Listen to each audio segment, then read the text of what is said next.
Hello hello नमस्कार। आप क्या हाल चाल मेरे प्यारे बच्चों, आप सभी का स्वागत है आपके बेहतरीन से YouTube channel Thakur sir academy पे। ठाकुर सर आपके सामने हाजिर हो चुके हैं बीएससी और बीए, जिनका भी बीए में मैथमेटिक्स है, उन सभी बच्चों के लिए सेमेस्टर 1 के अंदर में एमआईसी और एमजेसी जिनका मैथमेटिक्स है, उन सबों के लिए मैट्रिक्स का एक नया लेक्चर आपके सामने आ चुका है। और इस लेक्चर के अंदर में हम डिस्कस करने वाले हैं VKSU आरा, पीर कुंवर सिंह यूनिवर्सिटी आरा। पीर कुंवर सिंह यूनिवर्सिटी आरा में जो 2023 में एग्जामिनेशन हुआ है सेमेस्टर 1 का,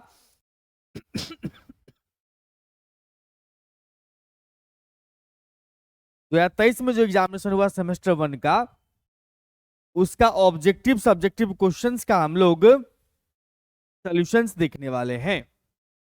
तो जितने भी बच्चे हैं जो VKSU से बिलोंग्स कर रहे हैं, उन सभी बच्चों से रिक्वेस्ट है कि अपने मित्रों के बीच में शेयर कर दें। उनके लिए काफी काम का इंपॉर्टेंट वीडियो होगा, क्योंकि इससे आपके एग्जामिनेशन के पैटर्न, और क्योंकि सबसे पहली बार 2023 में सेमेस्टर सिस्टम से एग्जामिनेशन हुआ है, तो एग्जाम का पैटर्न और एग्जामिनेशन के क्वेश्चन का लेवल उनको समझ में आ जाएगा, ताकि वो आने वाले एग्जामिनेशन के लिए अपना प्रिपरेशन उस ढंग से कर सकें। और अगर आपको इस क्लास का पीडीएफ चाहिए तो हमारे ऐप को डाउनलोड कर लीजिए। हमारा ऐप है ठाकुर सर अकेडमी। इस ऐप के ऊपर में आपको यूट्यूब पर जितने भी क्लासेस चलती है, सबका PDF notes free of cost में मिलता है। कहाँ पर सर? फ्री कोर्स के अंदर में जाएंगे तो वहां पर आपको बना होगा सेमेस्टर 1 के एक कोर्स। इस सेमेस्टर 1 के कोर्स में के अंदर में आपको फ्री में मिलेगा। और भी बहुत कुछ है, PYQ है, बुक्स का पीडीएफ अवेलेबल है, पेड कोर्स है, बीएससी का 11-12 का सारे सब्जेक्ट का कोर्स यहाँ पर अवेलेबल है। बीएससी में खासकर सारे सब्जेक्ट और 11-12 में मैथमेटिक्स अवेलेबल है। कोर्स दोनों फॉर्मेट में है, लाइव एंड रिकॉर्डेड। स्टार्ट करते हैं हम लोग ऑब्जेक्टिव क्वेश्चन से। सबसे पहले आपके सामने ऑब्जेक्टिव क्वेश्चन ये आ चुका है कि भैया 2002 ये कौन सा मैट्रिक्स है। ये तो बचकाना बात हो गई कि ये जो अपने पास डायगोनल एलिमेंट्स है, इसके सारे एलिमेंट सेम हैं और बाकी सारे अगर जीरो हैं, इसको कहा जाता है मेन डायगोनल एलिमेंट्स। क्या कहा जाता है सर? Main diagonal elements. क्या बोलते हैं इसको? Main diagonal elements. Main diagonal elements अगर आपका सेम है, बाकी सारे जीरो है, तो उस केस में इसको कहा जाता है सर स्केलर मैट्रिक्स। क्या बोलते हैं सर? Scalar matrix. सर बोल तो हम सकते हैं इसको डायगोनल मैट्रिक्स भी, इसको स्क्वायर मैट्रिक्स भी बोल सकते हैं, लेकिन जो एग्जैक्ट और सही बात होगा वो होगा स्केलर मैट्रिक्स। यानी कि तीनों नाम इसका सही है, कोई प्रॉब्लम नहीं है, लेकिन तीनों में से अगर फिल्टर किया जाए तो स्पेशली स्केलर मैट्रिक्स कहा जाएगा, क्योंकि डायगोनल एलिमेंट सारे सेम है और बाकी सारे जीरो है। ये कंफ्यूज बिल्कुल मत होना है।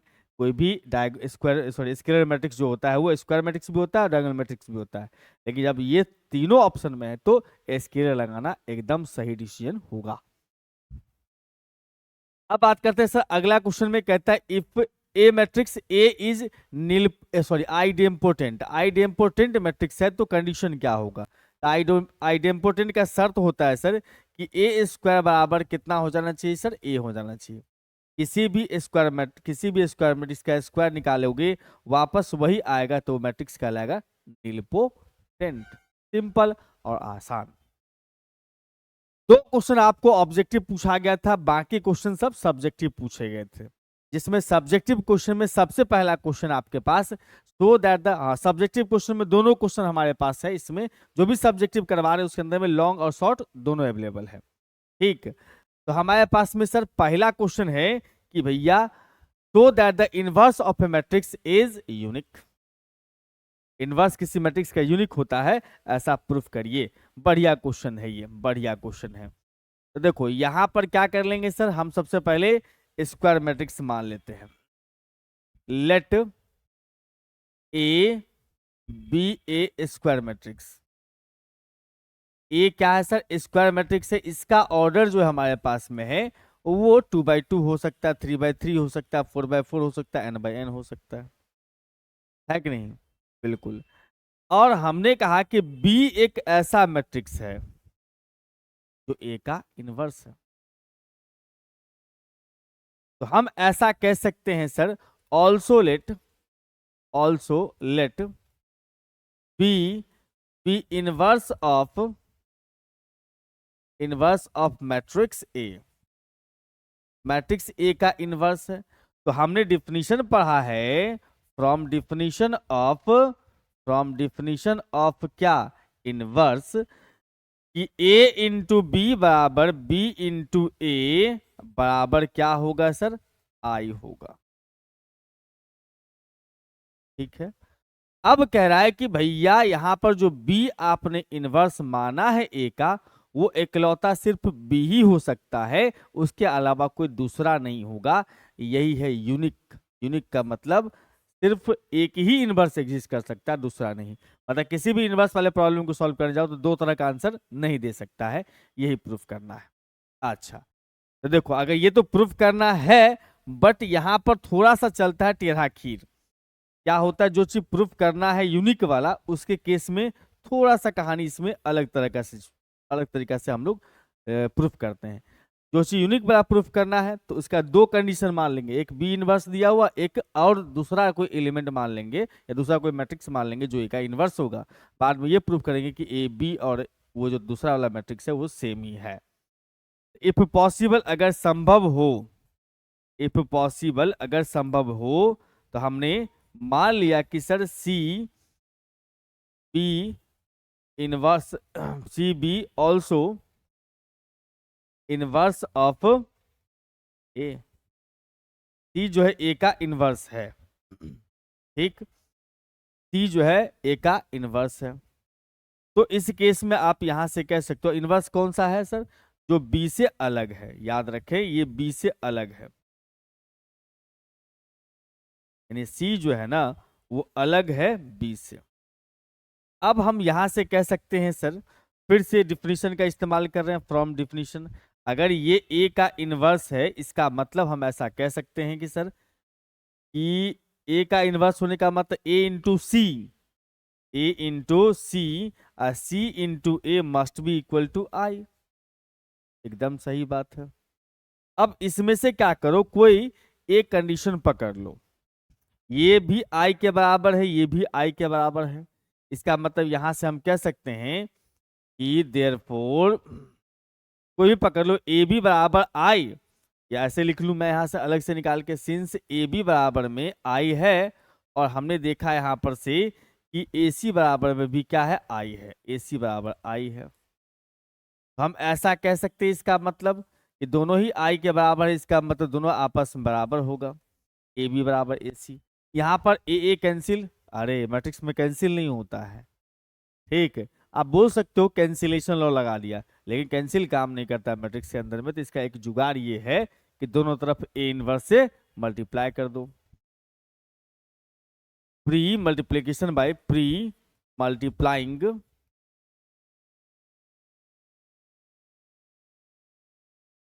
By A inverse. मतलब दोनों तरफ हम ए इनवर्स लगा रहे हैं। हम यहां से देख रहे हैं A inverse into A B, अब बराबर में हो जाएगा अपने पास में ए इनवर्स इंटू ए सी। हम यहां से देखेंगे तो ए इनवर्स इंटू में A into B must be equal to A inverse into A into C.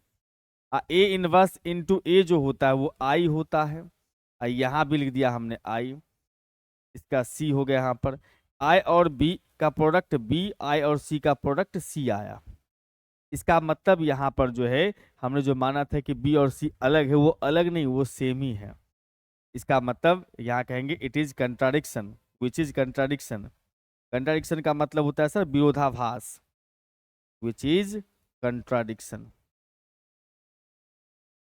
Contradiction का मतलब होता है विरोधाभास, आपने जो माना उसका उल्टा केस आया है। इसका मतलब ये जो आपने माना है वो गलत है। Therefore, our supposition is wrong. Our supposition is wrong. Our supposition is wrong. मतलब हमने जो माना वो गलत है। तो सही क्या है सर? सही ये है कि सिर्फ बी ही इनवर्स होगा। इसलिए हम कहेंगे inverse of A is unique. Inverse of A जो होता है वो यूनिक होगा।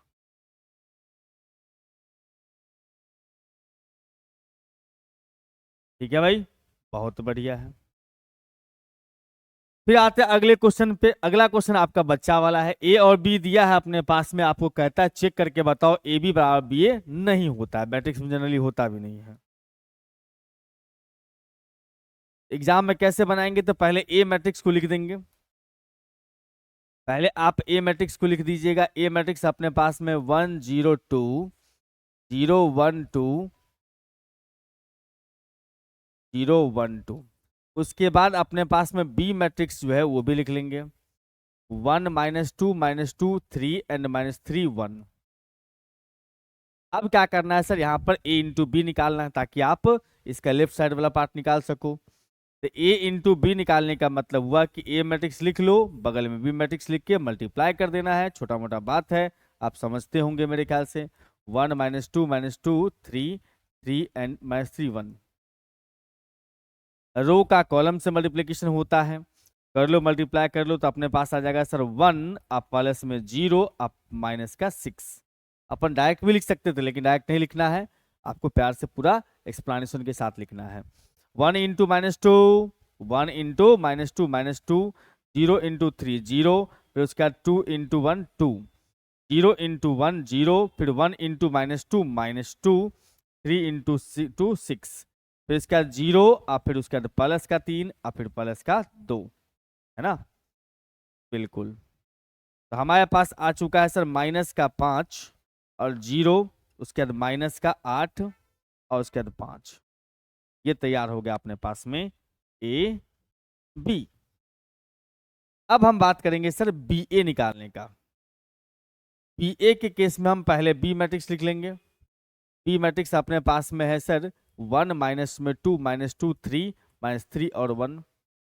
उसके बाद ए मैट्रिक्स लिख दोगे यहां पर से 1 0 2 0 1 2। अब क्या करना है, रो का कॉलम से मल्टीप्लिकेशन करना है। इस प्रकार से आप मल्टीप्लाई कर लो, कर दिया। तो हम यहां से देख पा रहे हैं सर ये आ जाएगा 1 और प्लस में 0, इसको इससे मल्टीप्लाई करेंगे 0 प्लस नहीं -2। इस रो को इस कॉलम से मल्टीप्लाई करेंगे तो 2 माइनस का 4। इस रो को इस कॉलम से मल्टीप्लाई करोगे तो -2 प्लस में 0, इसका 0 प्लस में 3, 0 प्लस में 3, उसके बाद फिर माइनस का 4 प्लस का 6, उसके बाद माइनस का 3 प्लस में 0, इसके बाद इससे मल्टीप्लाई करो 0 प्लस में 1, इसका आ जाएगा माइनस का 6 प्लस में 2। हमारे पास में आ रहा मामला क्या सर 1 -2 -2 3 2 -3 1 और -4।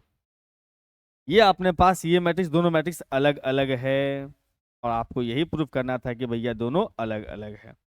इसका मतलब आप कहोगे यहां पर से a into B not equal to B into A. हालांकि इसको चेक किया जा सकता था ऑर्डर से भी हम काम कर सकते थे कि बाबू भैया इसका ऑर्डर 2/3 है, इसका ऑर्डर 3/2 है। अब फिर उल्टा केस में चेक करें, दोनों का ऑर्डर अलग अलग आ रहा है, देख लो उसका 2/2 आ रहा है, इसका 3/3 आ रहा है, तो ऐसे भी इक्वल नहीं होगा। लेकिन यहाँ क्वेश्चन में क्या करना, आपको दिया हुआ है ए बी का वैल्यू, तो पूरा एक्सप्लेनेशन के साथ आपको करना होगा, ये आपकी ड्यूटी है।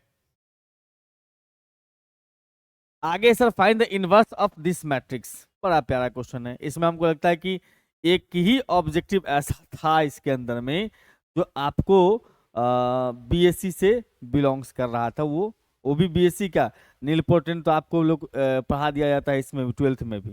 मतलब सारे क्वेश्चन आपको 12th का ही उठा के डाल दिया इसमें। कितना आसान रखा है पेपर अपना, देखिए बीकेएसयू। और आप लोग परेशान होते कि सर क्वेश्चन पेपर टफ आता है, कितना आसान रखा उसने अपने क्वेश्चन पेपर को। 0 1 4 -2 2 और 1।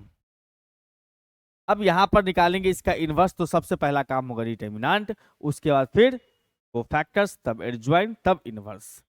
डिटर्मिनेंट ऑफ ए निकालेंगे यहां पर। डिटर्मिनेंट ऑफ ए का वैल्यू आ जाएगा, लिख दो, लिख भी दिया करो, ऐसे लिख के बनाना है, ऐसे चुपचाप जो है सो आपको नहीं कर देना भैया काम खत्म, नहीं नहीं नहीं नहीं, चुपचाप डिटरमिनेंट सॉल्व कर, नहीं, पूरा लिख के प्रॉपर तरीका से बताना है। हाँ थोड़ा बहुत कभी कभी शॉर्टकट लगा सकते हो, जैसे अभी हम बना रहे हैं, पहला कॉलम से एक्सपेंड कर रहे हैं, तो 1 को छोड़ेंगे तो ये हो जाएगा -1 और -8, -1 और -8।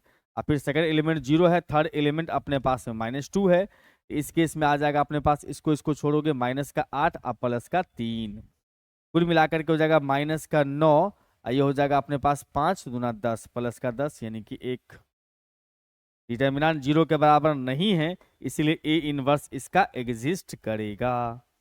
ये ऑब्जेक्टिव में भी आता है कि ए इनवर्स कब एग्जिस्ट करेगा, जब डिटर्मिनेंट उसका 0 नहीं होगा।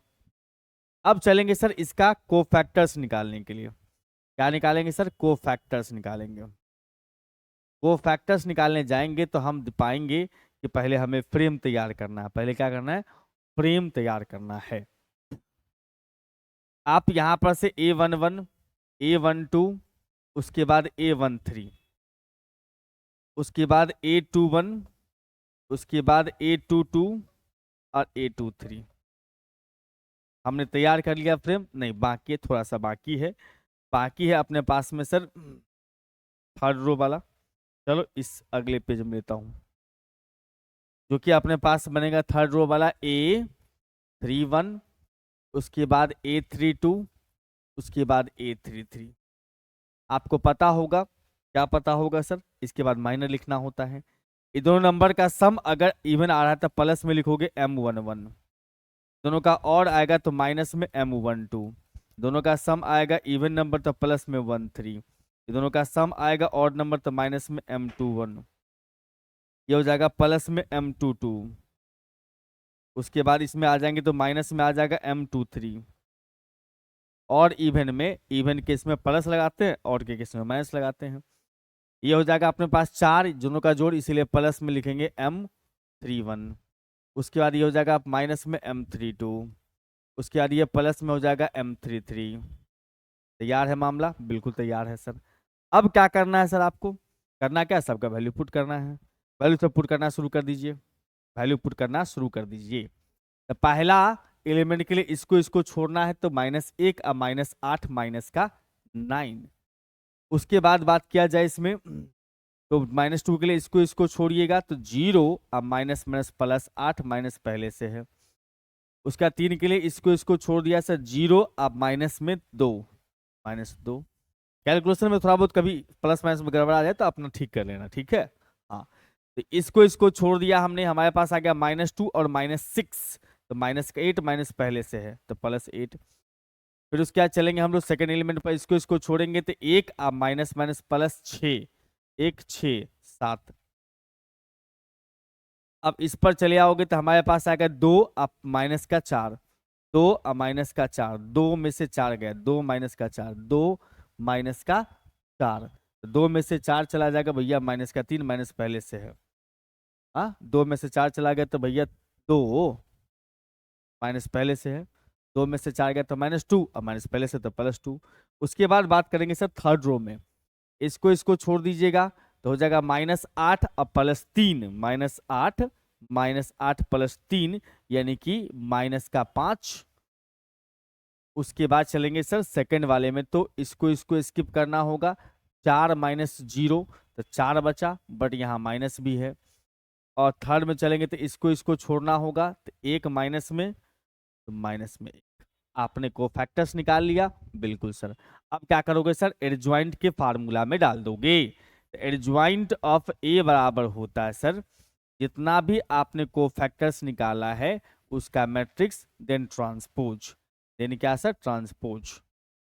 हमारे पास फर्स्ट रो बन जाएगा -9 -8 और -2, -9 -8 और -2। सेकेंड रो बन जाएगा अपने पास 8 7 2, 8 7 2। थर्ड रो बन जाएगा अपने पास में सर, थर्ड रो बन जाएगा अपने पास -5 -4 और माइनस का 1। अब यहां पर से जो है माइनस का 9 आ जाएगा, -8 -2, 8 7 और उसके बाद 2, -5 -4 एंड -1। अपना तैयार हो गया एडज्वाइंट। काम खत्म? नहीं, छोटा सा काम और बाकी है कि ए इनवर्स बराबर होता है, फॉर्मूला अपने पास में sir one by determinant of A into adjoint of A. तो हम पाएंगे इस केस में क्या, डिटर्मिनेंट अपने पास में था डिटर्मिनेंट अपने पास एक था तो 1/1 एडज्वाइंट के जगह पे इसको पहुंचा देते हैं, एडज्वाइंट की जगह ये पहुंच गया। अब ये पहुंच गया तो बाहर में तो एक ही है ना, लिखने का कोई मतलब नहीं बनता डिवाइड में। हमारे पास ए इनवर्स का डायरेक्ट वैल्यू आ गया ये हमारा आंसर बन गया। तो कोई बहुत ज्यादा भारी क्वेश्चन नहीं था, बहुत आसान क्वेश्चन पूछा गया था आप सभी के एग्जामिनेशन में। ठीक है, तो उम्मीद करता हूं कि ये लेक्चर आपको अच्छा लगा होगा, काफी फायदेमंद रहेगा आपके आने वाले सेमेस्टर एग्जामिनेशन के लिए। तो बस आप सबों से रिक्वेस्ट यही है कि वीडियो को लाइक जरूर कर दीजिएगा। अगर आपके कोई भी फ्रेंड सर्किल में कोई भी ग्रुप बना हुआ है, व्हाट्सएप ग्रुप, जहां पर आपके मित्र रह रहे हैं मैथमेटिक्स ऑनर्स जिसका एमजेसी और एमआईसी में मैथ है, यानी मैथमेटिक्स ऑनर्स है, और या कोई भी ऑनर्स हो बट उनका मैथमेटिक्स एक सब्जेक्ट है, तो उनके लिए काफी काम का वीडियो है। इस लेक्चर में इतना ही रखते हैं, मुलाकात करते हैं आपसे अगले लेक्चर में। तब तक के लिए बाय बाय, हमेशा मुस्कुराते रहिए।